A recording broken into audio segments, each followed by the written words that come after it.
سلام رفقا، خیلی خوش اومدید به اولین ویدیو من. امروز قراره بهتون یاد بدم چجوری این والورده توی فیفا از این گلا بزنید. نگاه کنید چه ترتمیز و محکم میزنه گلشو، یا مثل این گلش نگاه کنید.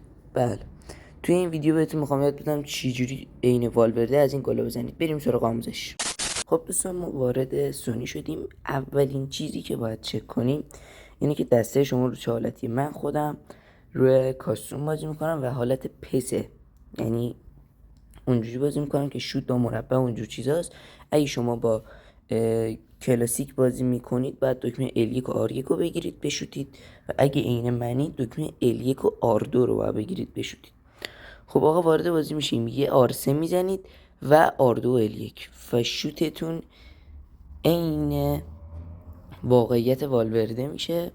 مرسی که تا اینجا ویدیو همراه بودید. لایک کنید، دنبال کنید و تا ویدیو بعدی فعلا خداحافظ.